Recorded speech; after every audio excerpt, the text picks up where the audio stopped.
네, 마반야 바람이.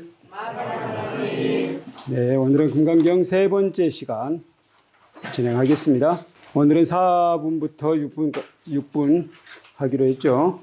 1분부터 3분까지 한글 부분만, 우리말 부분만 함께 읽겠습니다.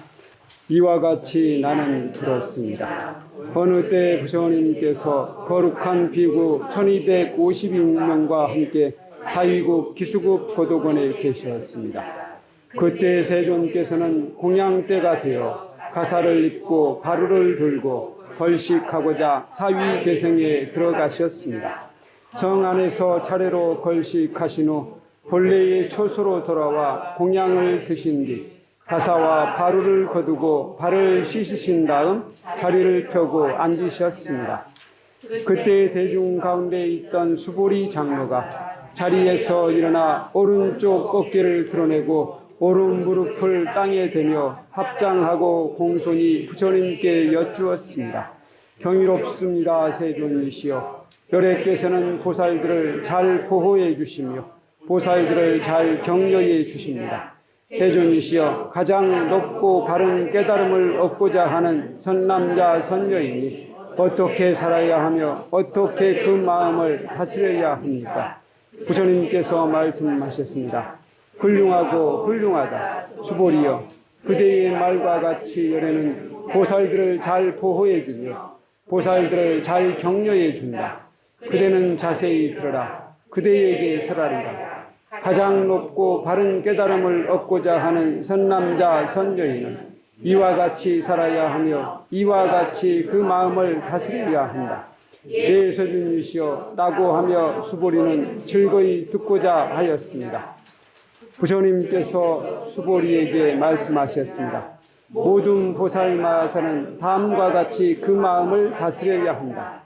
알에서 태어난 것이나 태에서 태어난 것이나 습기에서 태어난 것이나 변화하여 태어난 것이나 형상이 있는 것이나 형상이 없는 것이나 생각이 있는 것이나 생각이 없는 것이나 생각이 있는 것도 아니고 없는 것도 아닌 온갖 중생들을 내가 모두 완전한 열반에 들게 하리라. 이와 같이 헤아릴 수 없이 많은 중생을 열반에 들게 하였으나 실제로는 완전한 열반을 얻은 중생이 아무도 없다. 왜냐하면 수보리여, 보살에게 자아가 있다는 관념, 개아가 있다는 관념, 중생이 있다는 관념, 영혼이 있다는 관념이 있다면 보살이 아니기 때문이다. 금강경이 어렵습니까? 아니요. 어렵지 않아요? 네. 엄청 쉽습니다. 네. 아주 훌륭하십니다. 재밌습니다. 어렵게 생각하다 보면 한없이 어렵지만, 그렇게 어렵게 생각하지 않으면 어렵지 않을 수 있어요. 금강경에서 무엇을 실천할 것인가, 그걸 생각해 보면 어렵지 않다는 거예요. 금강경에서 실천할 것 아주 간단하게 6자로 끝낼 수 있어요. 맞습니다. 박수 한번 해주세요. 무주상 보살행. 딱 6자로 끝내면 이렇게 끝낼 수 있을 것 같아요. 왜냐하면 보시만 하면은 보시만 들어가는 게 아니잖아요. 보시, 지계, 인욕, 정진, 선정, 반야까지. 육바라밀이 다 들어가죠. 금강경에서는 육바라밀 외에 10바라밀까지 강조했다고 느끼지는 않는데, 그렇다고 해서 바라밀 종류를 일일이 열거하지도 않았습니다. 금강경에 나온 바라밀이 몇 가지죠? 10바라밀까지 하지 않았나요? 3가지가 나오죠, 3가지. 대체로. 보시바라밀. 보시바라밀, 즉위바라밀, 인욕바라밀. 반야바라밀은 들어있으니까. 그러면 4가지네요. 4가지. 그 정진, 선정은 나오지 않지만 정진도 뭐 열심히 정진해야 된다는 것이 나오기 때문에 정진이란 말을 쓰진 않았지만, 정진 바람이라는 말을 쓰진 않았지만 뭐 포함되어 있다고 할 수 있고, 선종 마찬가지고, 그러면 육바라밀은 얘기되었다고 할 수 있습니다. 그런 다만 이 금강경이 지금 강조하고 있는 것은 바라밀행, 보살행이 아니에요. 그건 기본으로 깔고 있어요. 기본으로 깔고 있어요. 더 강조하고 있는 것은 상을 갖지 말라예요. 그래서 지난번 일요일 날 일요법회 때 가섭스님께서 그렇게 말씀하시더라고요. 금강경에서 강조하고 있는 것은 딱 2가지다. 아집과 법집을 버려라. 그렇게 말씀을 하셨어요. 아집과 법집을 버려라. 근데 그게 맞는 말이에요. 그러나 저는 그것보다는 보살행을 강조한다. 보살행. 왜 그러냐면 우리가 실천행을 먼저 하고 나서 그런 다음에 집착을 버려야지. 집착을 버리고 나서 실천행을 한다. 이건 안 된다는 거예요. 실천을 하면서 집착을 버려야지. 다만 금강경이 탄생하던 그 시대에 여러 부파라고 해야 될까요? 불자들이라고 해야 될까요? 불자들뿐만 아니죠. 많은 이들이 그 당시 아공은 좀 됐어요. 불자들은 아공은 됐어요. 아공. 아상에서 벗어나는 것은 좀 됐는데 법공에서 벗어나는 게 잘 안 됐어요. 아니, 법집에서 벗어나는 게 잘 안 됐어요. 그러다 보니까 물론 아상이 강조 많이 돼 있죠. 아상도 안 된 부분이 많다고 봐야 되겠습니다. 아상에서 벗어나지 못했고 또 법상에서 벗어나지 못했다는 거예요. 그러다 보니까 아집, 법집을 버려라. 이 부분이 강조되어 있던 거예요. 근데 오늘날의 입장에서는 저는 그걸 강조하고 싶지는 않다는 거예요. 그게 분명히 시대적인 요청이 있긴 하지만 지금은 저는 오히려 보살행을 강조한다. 보살행을 함에 있어서 아집과 법집을 버려라. 아집과 법집을 버리고 보살행을 하라. 이렇게 강조를 한다는 거예요. 그래서 저는 6자로 줄여서 무주상 보살행이다. 이렇게 간단하게 강조를 합니다. 그러면은 21페이지 4분 묘행 무주분을 한문부터 같이 읽으시겠습니다. 부처 수보리 보살어법 응무소주 행어보시 소위 부주색보시 부주성향 미촉법 보시 수보리 보살 응여시 보시 부주어상 하이고 약보살 부주상 보시 기복덕 불가사량 수보리 어이훈나 동방허공 가사량부 불야세존 수보리 남서북방 사유상하허공 가사량부 불야세존 수보리 보살 무주상 보시복덕 역부여시 불가사량 수보리 보살 가능여소 교주. 간단하게 해석을 해보겠습니다. 하나도 어려운 건 없어요. 부차 수보리 또한 수보리요. 수보리는 이제 부르는 말입니다. 보살어법. 보살은 법에 있어서 응무소주, 응당, 머무르는 바가 없이 행어보시, 보시를 행해야 한다. 이렇게 되어 있어요. 여기서 법은 무슨 뜻인지 짐작이 가셔요? 네. 뭐예요? 보살어법 할 때. 보살에. 법은 지난번에 제가 한 5가지 뜻이 있다고 그랬죠? 네. 기억나세요? 네. 어렵게 생각하시면 꼭 5가지를 다 숙지하지 않으셔도 되지만 첫 번째로는 진리, 가르침이라고 했죠? 네. 두 번째 의무라고 했는데 의무를 좀 뒤로 빼겠습니다. 이거는. 그때는 제가 이 의무가 먼저 생각이 나서 의무라고 말씀드렸는데 의무는 왜 그러냐면 불교에서는 의무의 개념으로 나온 경우가 별로 없어요. 힌두 쪽에서 많이 나와요. 힌두 쪽은 이것보다도 오히려 의무가 더 많이 나와요. 힌두에서는. 그래서 이 의무를 좀 뒤로 빼고 그러면 두 번째로는 존재, 세 번째로는 재범무아 아니야. 현상. 네, 맞아요. 재범무아는 존재, 현상 다 들어갑니다. 네 번째로는 대상이다. 우리가 바라보는 대상 또는 듣는 대상, 냄새 맡는 대상, 그 대상을 이야기합니다. 다섯 번째로는 바로 의무. 이 정도 더 있을 수도 있습니다만 예처럼 많이 나오는 개념은 이 정도로 생각하셔도 무방할 것 같습니다.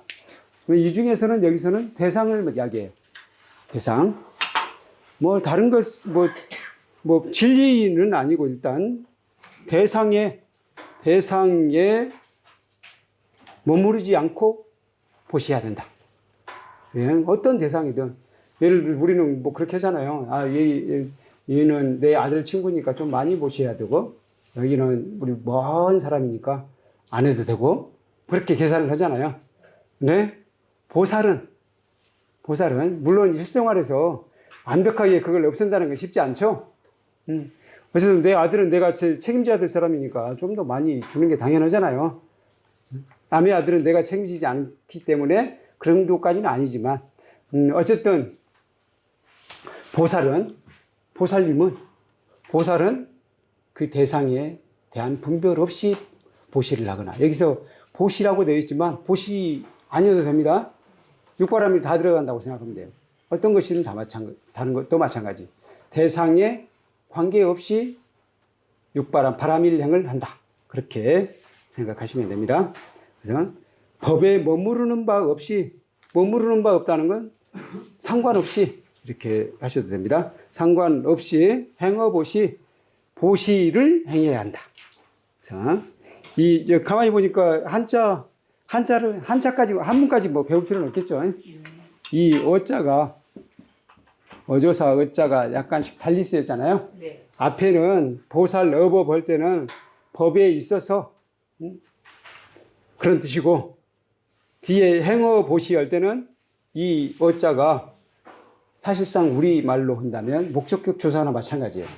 보시를 행한다. 이렇게 되죠. 그래서 한문이 이렇게 막 다양하게 쓰이다 보니까 좀 어렵죠. 근데 이 불교 경전에서 쓰이는 한문 패턴은 딱 정해져 있어요. 그래서 우리 금강경 한문 패턴을 다 공부하시잖아요. 그럼 다른 경전 할 때도 거의 비슷하게 반복이 되기 때문에 공부하기가 수월해요. 한문에 대해서는 뭐 지금 다 번역이 돼 있으니까 그거에 대해서는 뭐 염려하지 않으셔도 됩니다. 뭐 불교 공부하려면 한문도 공부해야 되는구나, 그렇게 생각하실 필요는 없어요. 한문도 공부해야 되는 사람들이 있어요. 학자가 될 분들은 해야 돼요. 학문적으로 연구하려면 한문을 모르고서는 안 돼요. 그래서 지금 서양 사람들이 우리 불교 공부를 굉장히 잘합니다. 우리들이 지금 논문을 한 편 쓰려면은 어떤 주제에 관한 것은 우리 동양 사람들이 쓴 논문보다도 서양 사람들이 쓴 논문을 더 많이 참조해야 될 경우가 많아요. 근데 그 사람들이 그만큼 공부를 많이 했어요. 근데 그 사람들은 이제 영어라든가 뭐 독일어도 마찬가지 서양 언어들이 대부분이 산스크리트에서 기원이 됐어요. 그래서 상당히 비슷한 게 많아요. 그래서 서양 사람들은 산스크리트 빨리어를 굉장히 부담 없이 공부를 한대요. 쉽게 배운대요. 근데 그 사람들이 어려워하는 것은 뭐겠어요? 한문이에요. 그래서 서양 불교 학자들의 실력은 한문에서 판가름이 납니다. 산스크리트 빨리는 기본으로 다 한다는 거예요. 근데 한문은 잘하는 사람과 못하는 사람이 차이가 있어요. 근데 요즘 몇 편의 논문을 봤는데 한문까지도 진짜 잘하는 사람 많더라고요. 서양 사람들이. 우리 한문은 이 사람들 아무리 열심히 해도 잘 안 될 것이라고 생각했는데 그렇지도 않은가 봐요. 좀 대단한 학자들이 많아요. 조이 부주색 보시, 말하자면 부주색 보시, 색에 머무르지 않고 보시하며, 색이라는 건 뭐예요? 형색입니다. 형색. 여기서 행어보시 할 때 아까 말씀드렸듯이 육바람일이다 또는 십바람일까지 포함시켜도 좋습니다. 육바람일, 십바람일.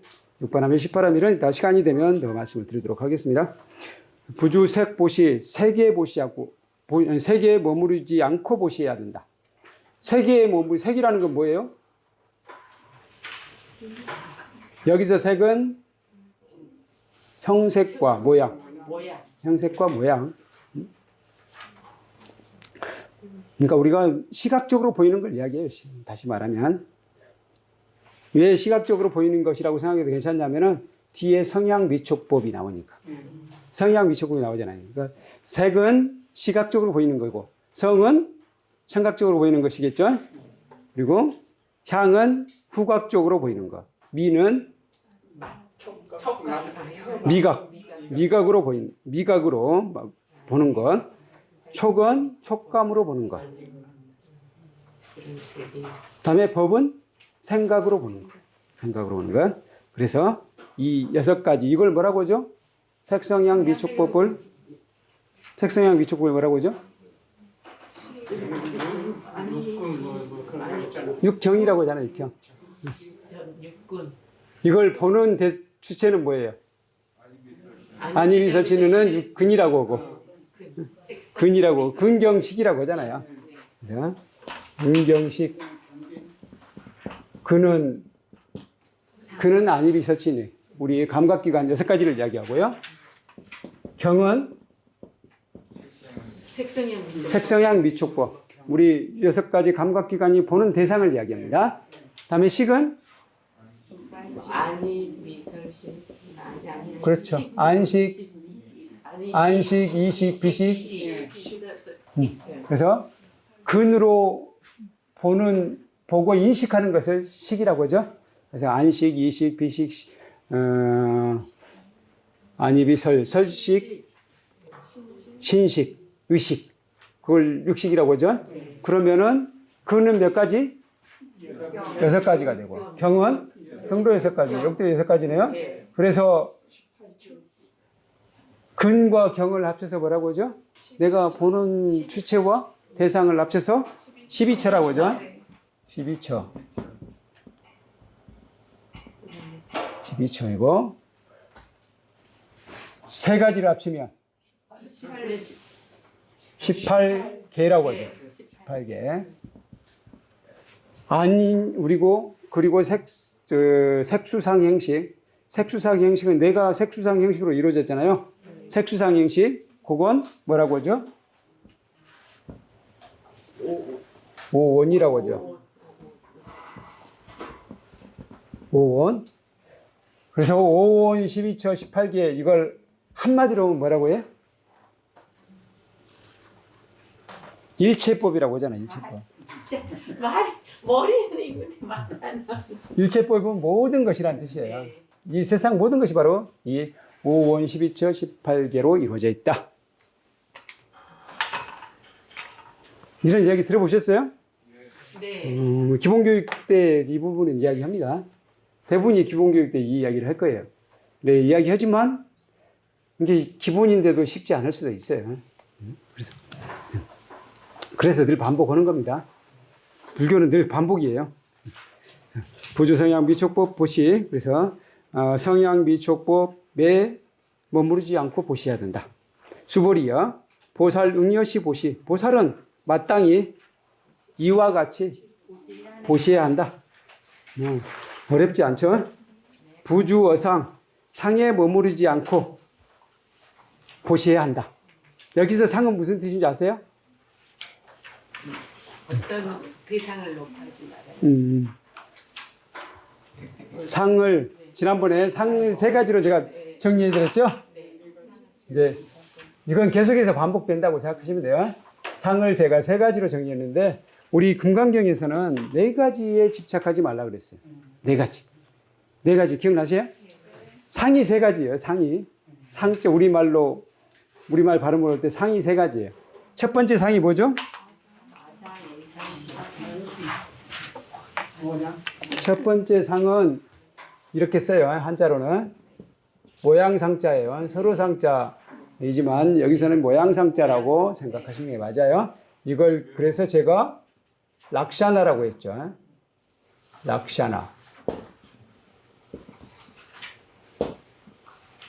락샤나고요.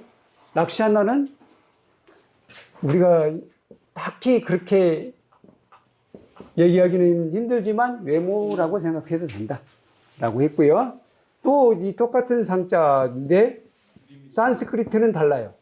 산스크리트나 빨리어로는 다른 게 있어요. 니미따예요. 니미따인데 이건 이미지라고 했어요. 이미지. 외모하고 이미지하고 어떻게 다릅니까? 그러니까 예를 들자면 그럴 때는 지난번에는 그 예를 안 들었는데 생각해 보니까 이 예를 들면 적당할 것 같아요. 우리가 사람들이 다 좋은 차 타고 싶어 하잖아요. 왜 좋은 차를 타고 싶어 해요? 대덕신부사는 왜 좋은 차를 타고 싶으시죠? 가오다시 하고 싶어요. 차가 편하니까? 편해서? 잘생겨서? 어떤 분은 이렇게도 이야기하던데요? 맞아요. 과시도 있고, 어떤 분은 예를 들어서 치코를 타고 있으면 사람들이 무시한대요. 지금도 티코가 나옵니까? 지금 안 나오잖아요. 그러니까 티코를 예를 들면 좋겠다. 티코를 타면 사람들이 무시한다는 거예요. 그건 뭐냐면은 사람들이 티코를 타고 있으면 그 사람은 뭐 가난하거나 아니면 지위가 낮거나 이렇게 생각한다는 거잖아요. 이게 이미지예요. 이런 게 이미지라는 거예요. 뭐 티코를 탄 사람의 이미지와 좋은 차는 뭐가 있어요? 프라이드. 몰라요? 벤츠. 프라이드도 좋아요. 벤츠를 탄 사람의 이미지가 다르다는 거예요. 이게 바로 리미따예요. 이런 게 바로 리미따. 이것에 속지 말라 그랬어요. 여러분들은 그래 속지 않으시죠? 저분이 티코에 나왔다고 해서 무시하지 않잖아요. 저기 옛날에 언제 왔어요? 박근혜 대통령 시절에 우리나라에 오신 교황 계셨죠? 네. 그분이 그때 경차를 탔던 것 같은데? 네. 소울인가 경차를 탔잖아요. 그럴 때 그분을 소울을 탔으니까 무시했습니까? 그러신 분은 바로 이 이미지에 속지 않으신 거예요. 이미지에 속지 않으신 거예요. 또 이렇게 밑에 생각상자를 써서 산스크리트 빨리어로 하면은 산야예요.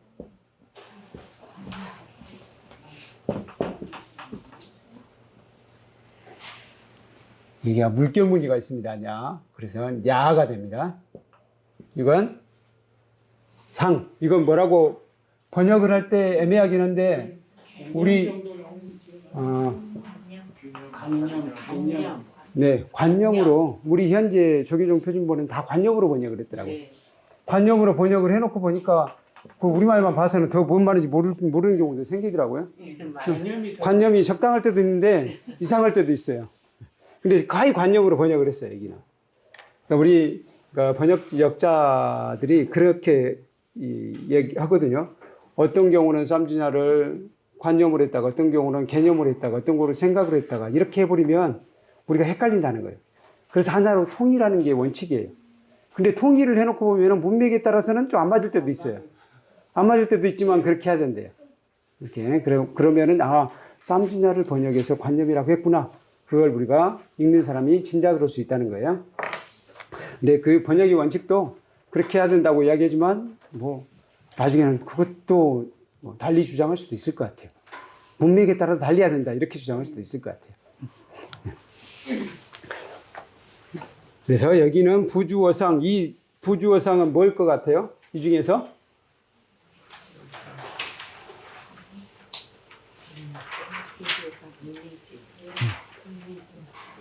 사실은 세 가지가 다 들어가요.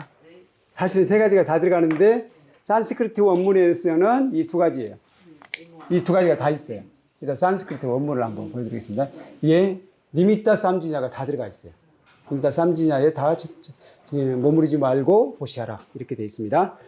이 세 가지를 먼저 집착하지 말라고 부처님께서 강조를 하셨고, 그 다음에 제가 추가한 게 있죠. 이름에 집착하지 말아라. 정말 우리가 다 집착하는 것들이네요. 이름에 집착하지 말아라. 이 네 가지에 집착하지 말아라 라고 말씀을 하셨습니다. 그래서 여기는 니미타 쌈지냐가 다 들어간다. 그런데 니미타 쌈지냐만 아니죠. 락샤나도 마찬가지죠. 그래서 저는 이제 산스크리트 원문이 그렇게 되어 있지만 구마라주 스님이 굉장히 현명하다고 생각한 게, 사실 이건 락샤냐니까 덜 집착하고 여기 니미타니까 더 집착해야 되고 이런 게 하나도 없어요. 다 집착하지 말아야 돼. 그래서 구마라주 스님은 이걸 통일해 버렸다는 거예요. 상으로 통일했어요. 어떤 것이든 그 개념을 구별할 필요가 없어요. 어떤 것이든 집착하지 말아야 돼요. 상이라고 비슷한 것은 다 집착하지 말아야 돼요. 그래서 구마라주 스님은 다 상으로 통일했던 거예요. 그래서 이게 일리가 있다는 거예요. 우리는 어떤 것이든 간명하게 이해하는 게 좋잖아요. 부처님은 복잡하게 이해하기를 바라지 않으셨어요. 근데 우리들이 뒤에 후학들이 공부하다 보니까 그걸 하나씩 분석해 들어가다 보니까 점점 어려워진 게 있어요. 사실은 부처님은 간명하게 이해되기를 바라셨다는 거예요. 그래서 그런 면에서 구마라주 스님이 이걸 한으로 그냥 상으로 했던 것은 현명했다고 생각합니다. 근데 그럼에도 불구하고 우리가 산스크리트 원문도 보고 현상스님 번역본도 보다 보니까 또 그냥 의문이 생겨가지고 분석을 하고 있습니다. 분석을 하지만 실질적으로는 집착하지 않은 게 중요하다라는 겁니다.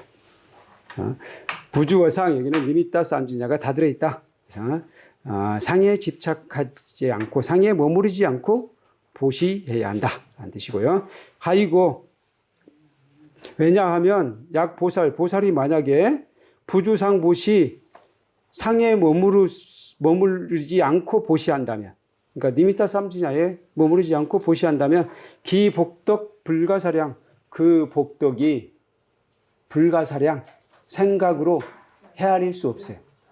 생각으로 헤아릴 수 없을 정도로 많다는 거죠. 수보리 어이우나, 수보리야 어떻게 생각하느냐, 어이우나 뜻에 있어서 어떻게 말하겠느냐 이 말이니까 이렇게 뭐 직역을 하자면 이렇게 되잖아요. 근데 그냥 어떻게 생각하느냐 하면 되겠죠. 어떻게 생각하느냐, 동방허공, 동쪽의 허공을 가사량부, 생각으로 헤아릴 수 있겠느냐. 동쪽 허공, 우리들이 보통 우리가 이렇게 선자세에서는 왼쪽이 동쪽이네요. 왼쪽이 동쪽이죠. 우리 백두산에 서서 한반도를 내려다본다면 왼쪽이 동쪽이잖아요. 우리 왼쪽 하늘을, 왼쪽 허공을 생각해 보세요. 그거 생각으로 헤아릴 수 있겠습니까? 전혀 계산이 안 되죠.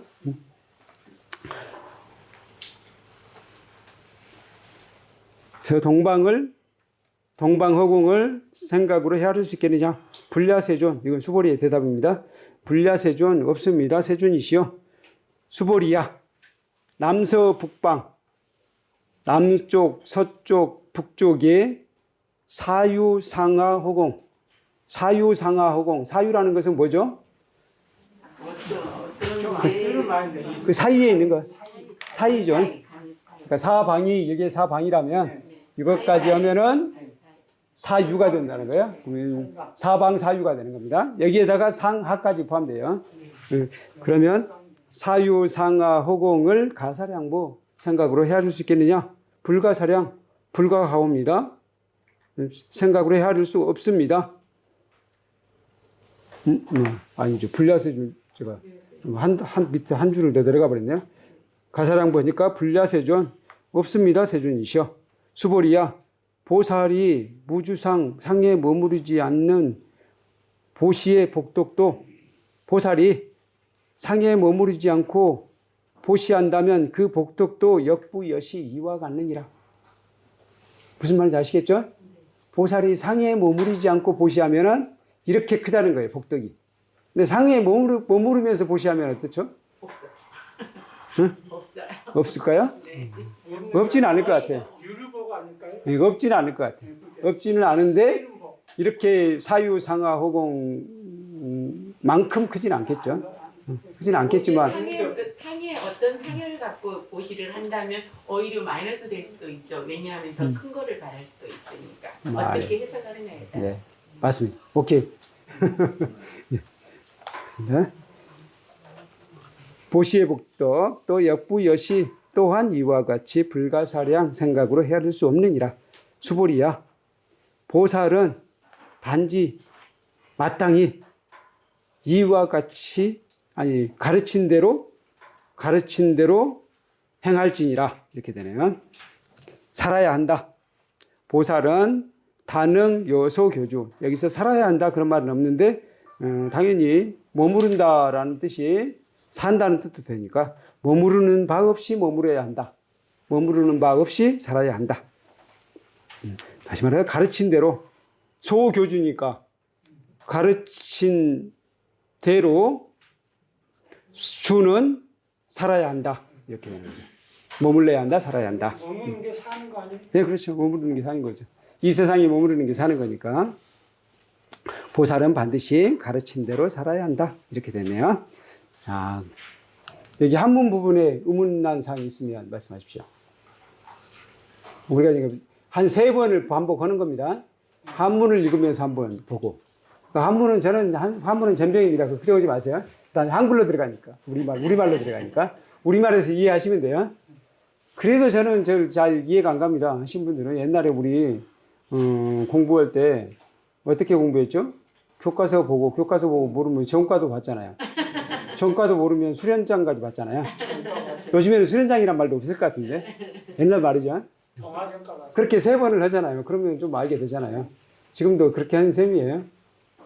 지금 이 한문 부분 이게 교과서라고 하기가 좀 그렇게 교과서라고 한다면 그 다음에 우리말 해석 부분이 있고 또 한 번 제가 그것을 정리한 거 있죠. 이런 부분은 우리가 알아야 합니다. 라고 정리를 해드리는데 거기까지 하게 되면은 뭐 완벽하게 이해되지 않을까. 한 120% 이해되지 않을까 싶습니다. 자, 그럼 한글을 우리말 부분을 같이 읽으시겠습니다. 또한 수고리여 보살은 어떤 대상에도 집착 없이 보시해야 한다. 말하자면 형색에 집착 없이 보시해야 하며 소리, 냄새, 맛, 감촉, 마음의 대상에도 집착 없이 보시해야 한다. 수고리여 보살은 이와 같이 보시하되 어떤 대상에 대한 관념에도 집착하지 않아야 한다. 왜냐하면 보살이 대상에 대한 관념에 집착 없이 보시한다면 그 복덕은 헤아릴 수 없기 때문이다. 수보리여 그대의 생각은 어떠한가? 동쪽 허공을 헤아릴 수 있겠는가? 없습니다. 세존이시여. 수보리여 남서북방 사이사이 아래위 허공을 헤아릴 수 있겠는가? 없습니다. 세존이시여. 수보리여 보살이 대상에 대한 관념에 집착하지 않고 보시하는 복덕도 이와 같이 헤아릴 수 없다. 수보리여 보살은 반드시 가르친 대로 살아야 한다. 이렇게 되어 있습니다. 또한 수보리여 보살은 어떤 대상, 아까 대상이 뭐라 그랬죠? 한자로 오면은 상이 아니라 법이에요. 법이에요, 이 법. 법 중에서 대상, 법에 여러 가지 뜻이 있는데 그 중에서 대상이다. 여기서는 아예 대상이라고 번역했어요. 그래서 이렇게 대상이라고 번역해버리면 사실은 이 우리말 부분만 읽게 되면 뜻을 더 알기 힘들어요. 어떻게 보면 제대로 하려면 법이라고 해주는 게 나을 수도 있어요. 근데 법이라고 해도 또 어렵죠. 그래서 우리 역경을 할 때 하다 보면 이러지도 저러지도 못해요. 이렇게 하자니 이런 면이 걸리고 저렇게 하자니 저런 면이 걸린 거예요. 그래서 자꾸 번역본이 나오는 겁니다. 그래서 이제 어느 부분의 특장점을 발휘해서 번역을 하게 되는 거예요. 그러니까 예를 들자면 구마라 집스님은 아주 당신이 이해한 대로 매끄럽게 번역을 해서 사람들이 이해하기 좋게 번역을 했어요.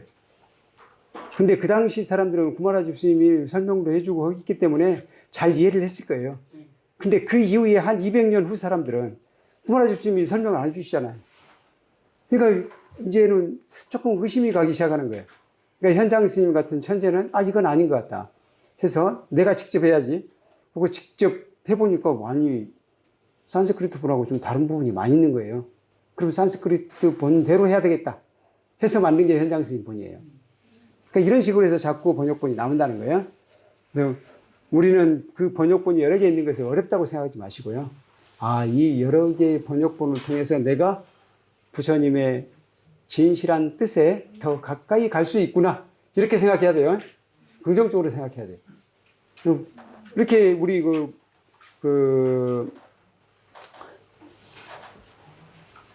개송이 있죠.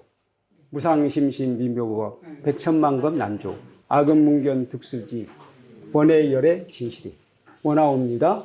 부처님의 진실한 뜻을 알기를. 부처님의 진실한 뜻을 알기를 원하옵니다. 이렇게 했잖아요. 그러니까 부처님의 진실한 뜻을 아는 게 우리에게 중요하잖아요.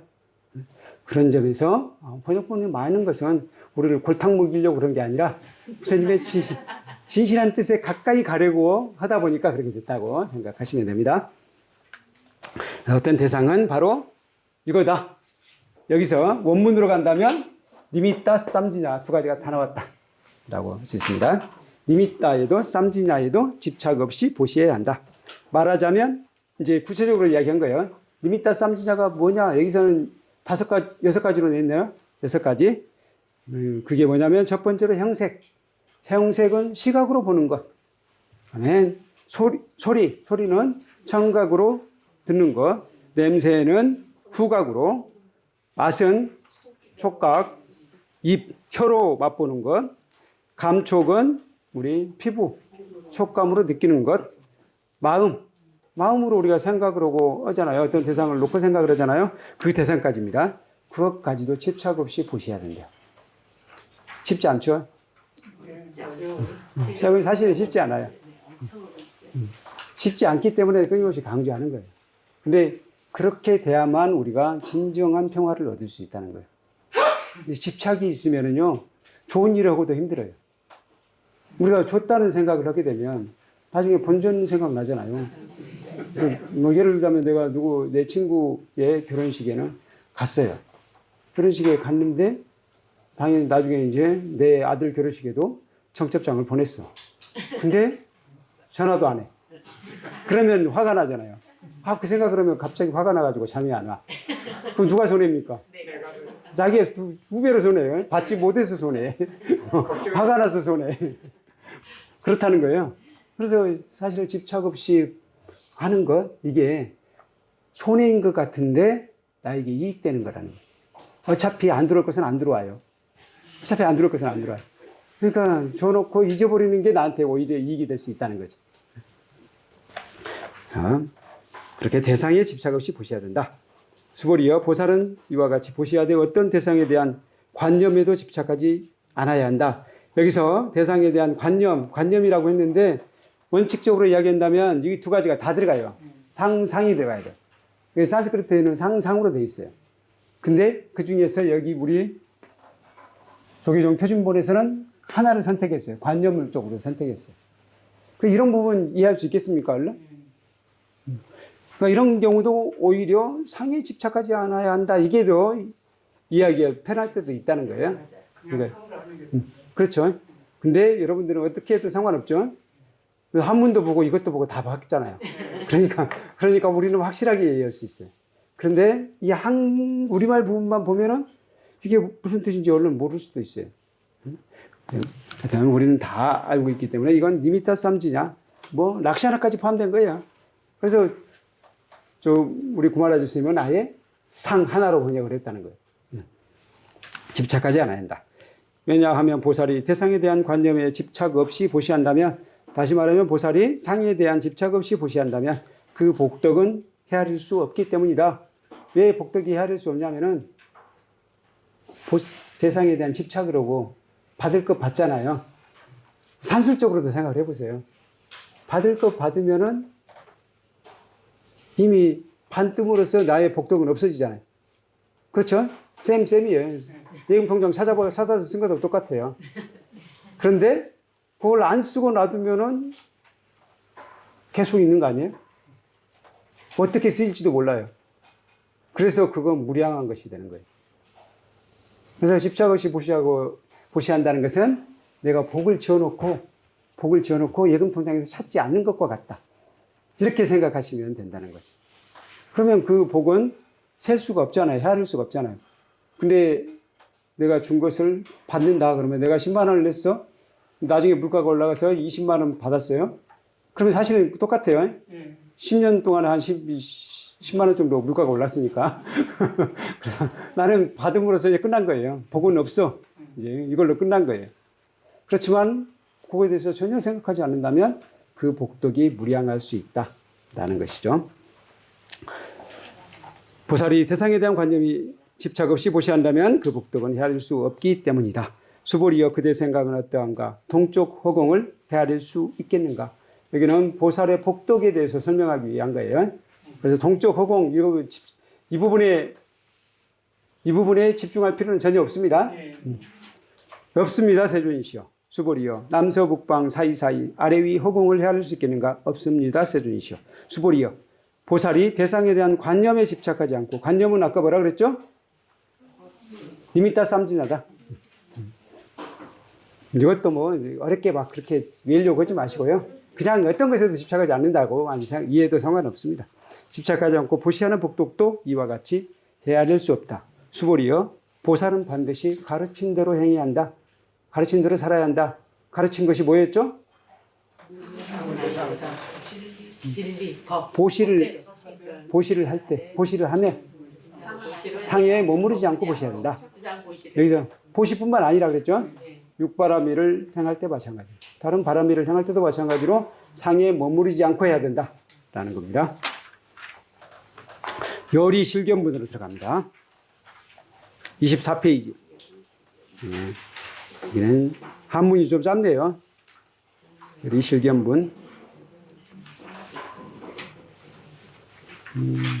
네, 열의실부 본래는 이제 바로 PPT로 들어가는데 열의실견문이 한문 해석이 좀 짧으니까 한문 부분부터 먼저 보겠습니다. 네, 같이 읽겠습니다. 수보리 어이훈나 가이신상 견열애부 불야세존 불가이신상 득견열애 하이고 열애 소설신상 즉비신상 불고 수보리 범소유상 개시어망 약견 재상비상 즉견열애. 열이 실견분, 열이 이치에 따라서 이치에 맞게 실답게 보라, 그런 뜻입니다. 뭘 실답게 봐야 돼요? 열애를, 부처님을 실답게 봐라. 이치에 맞게. 수보리야 어이후나, 어떻게 생각하느냐? 가히 신상, 신상 여기에서 상은 락샤나예요, 외모예요. 부처님 외모로서, 몸의 외모로서, 몸의 외모로서 견열애부, 열애를 볼 수 있겠느냐. 여기에서 견열애부에 아니 부자가 있잖아요. 네. 이렇게 마지막에 부자가 있으면요, 물음표가 똑같다고 생각하면 돼요. 이거 묻는 말이다 라고 생각하시면 돼요. 열애를 볼 수 있겠느냐. 이거 아니 불자로 해석하면 해석이 전혀 안 되죠. 네. 열애를 볼 수 있겠느냐. 자, 불야세존 없습니다. 세존이시오. 불가이 신상 득견열애, 몸의 외모로서 불가합니다. 열애를 보는 것은 불가합니다. 여기서 득자는 뭐냐면요, 영어로 따지면 can하고 같은 뜻이에요. 뭐뭐 할 수 있다, 볼 수 있다, 이런 뜻이에요. 이것하고 같은 뜻의 한자어가 뭐냐면 능자예요. 능자. 능이 할 때 그 능자, 능하고 득하고 거의 같이 쓰입니다. 그러니까 득자가 무엇을 얻다일 경우도 있지만 뭐뭐 할 수 있다라는 뜻도 된다는 거예요. 능자도 마찬가지로 그렇습니다. 예, 한문에 대해서는 뭐 특별히 모르셔도 되는데, 한문을 아시는 분들은 뭐 기억하시면은 나중에 우리 한문 경전을 읽는데 도움이 되시겠습니다.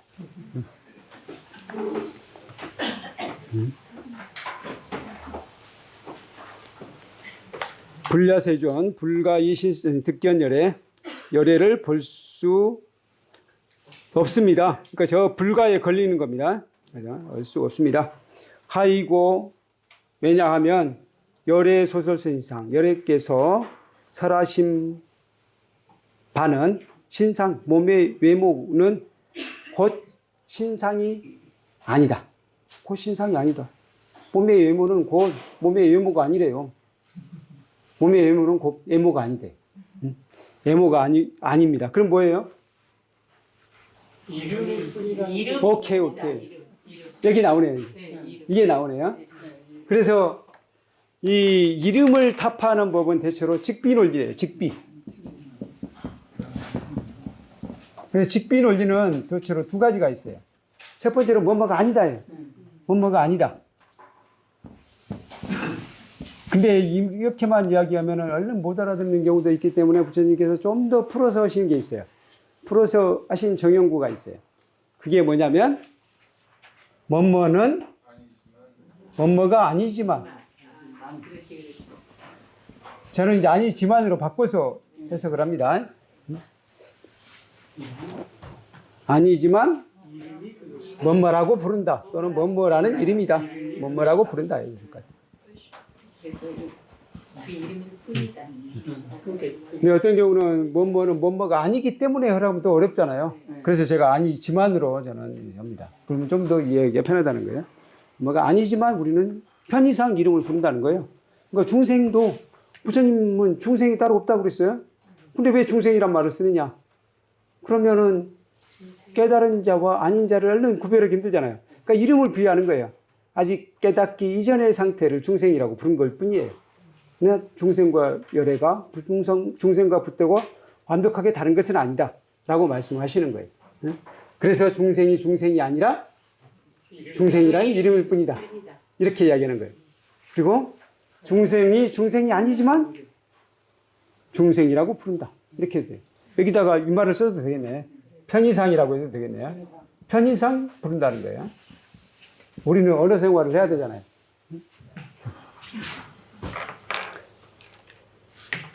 그래서 여기 열애소서 신상, 열애께서 설하신 바로는 신상이 아닙니다. 라고 했어요. 그럼 여기에는 그 다음에 뭐가 있어요? 신상은 신상이 아니지만 신상이라고 부를 뿐입니다. 그 말이 생략되어 있다고 볼 수 있습니다. 불고 수보리, 부처님께서 수보리에게 고하였습니다. 뭐라고 했느냐? 이건 밑에다가 좀 밑줄을 그어놓으시든지 형광펜으로 해놓으시면 좋을 것 같아요. 이건 같이 한번 할까요? 한문으로 외우는 게 좋아요, 이거. 범소유상, 개시허망, 약견, 재상, 비상, 즉견, 열애. 무릇 있는 바 상. 여기서 상은 뭐라고요? 외모라고 있어요. 외모. 락샤나. 있는 바 상은 개시, 허망. 이것이 허망하대요. 저는 허망하지 않던데요. 저는 외모 때문에 먹고 사는데요.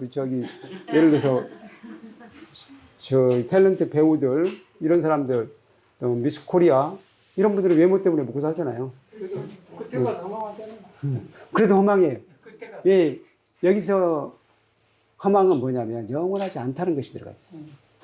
그 사람들이 일시적으로는 먹고 살지만 죽고 나면 아니잖아요. 그렇죠? 그러면 길어봤자 80년. 80년 동안 외모로 먹고 사는 사람 없죠. 사실 없죠. 그렇죠? 아주 젊어한 때잖아요.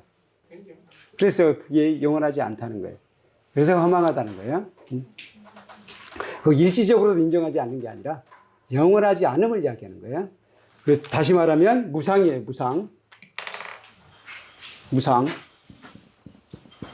무상이란 말 들어보셨죠? 무상. 항상 하지 않는다. 영원하지 않는다. 그렇죠? 영원하지 않기 때문에 괴로운 거죠. 영원하다면, 사랑이 영원하면 사랑하는 사람과 있으면 항상 괜찮을 거 아니에요. 근데 그 사랑은 변한다 그러던데요. 그래서 괴롭대요. 변한 거는 괜찮은데 움직여버리니까 더 괴롭대요. 그래요? 네. 그래서 허망하다는 겁니다. 약견 재상 비상. 만약에 모든 상이 상이 아님을 보면, 모든 상이 상이 아님을 보면 즉견 열애, 곧 열애를 보리라. 곧 열애를 보는 것이다. 라고 했어요. 모든 상이 상이 아니면. 근데 이 부분은 달리 해석도 됩니다. 산스크리트 원문으로 보면은 오히려 그런 뜻이 아니라 모든 상과 비상을 보면, 모든 상과 상 아닌 것을 보면, 그러니까 상 플러스, 다시 말하면 상도 보고 상 아님도 보면 두 가지 면을 다 보게 되면 곧 열애를 보는 것이다. 이렇게도 해석을, 이렇게도 됩니다. 예. 산스크리트 원문으로 보면 그렇게 돼요. 짧아서 다 이해 가시죠? 네. 예, 4분, 5분에 대해서는 또 PPT를 보면서 더 설명을 해드리기로 하고, 우리 한글, 우리말 부분까지 한번 읽겠습니다. 우리말 함께 읽겠습니다. 수보리여, 그대의 생각은 어떠한가? 신체적 특징을 가지고 열애라고 볼 수 있는가? 없습니다. 세존이시여. 신체적 특징을 가지고 열애라고 볼 수는 없습니다. 왜냐하면 열애께서 말씀하신 신체적 특징은 바로 신체적 특징이 아니기 때문입니다. 부처님께서 수보리에게 말씀하셨습니다. 신체적 특징들은 모두 헛된 것이니 신체적 특징이 신체적 특징을 아님을 본다면 바로 열애를 보리라. 예, 우리 한문 해석하면서 이미 이제 설명을 해드렸지만, 여기서는 아까 외모를 신체적 특징이라고 하니까 좀 더 이제 더 이해가시죠? 바로 신체적 특징. 이 상은 바로 신체적 특징이다. 락샤나예요. 락샤나고. 지금 신체적 특징으로 이렇게 이 이야기를 한 이유는 뭐냐면, 초기 불교부터 부파 불교 때까지 줄기차게 부처님의 외모에 대한 믿음이 있었어요. 어떤 믿음이죠? 부처님은 어떻게 생기셨다고? 30 이상 80종호를 가지고 계신다. 30 이상 80종호. 여기 부처님도 약간은 계시네. 여기는 비로자나 부처님이지만, 이 비로자나 부처님도 실질적인 우리 화신불의 이미지로 그렸어요. 엄밀히 말하면 비로자나 법신불은 없어. 외모가 있습니까? 없습니까? 없어요. 없어요. 네. 불성 자체이기 때문에 외모가 없는 거예요. 근데 어쨌든 이렇게 그림으로 그리자니, 네. 어쨌든 화신불, 이 세상에 오신 분처럼 그릴 수밖에 없잖아요. 그래서 비슷하게 그린 거예요. 여기에도 예를 들자면, 보면은, 머리 위에, 정수리 위에 살이 뿔룩 올라와 있죠? 네. 이게 있습니다. 그걸 뭐 육계라고 하는데, 그리고 그 밑에도 상투처럼 되어 있는 것도 있는데, 밑에 부처님은 그게 잘 안 보이는데, 위에 태화 속에는 또 보이죠? 네. 그런 부분이 있고, 이것들이 다 30 이상 중에 하나입니다. 그리고 눈썹 가운데 인중 있는 것도, 그렇고요. 그리고 귀가 이렇게 쭉 밑에까지 내려오는 것도, 그렇고요. 그리고 팔이 무릎까지 내려가는 거.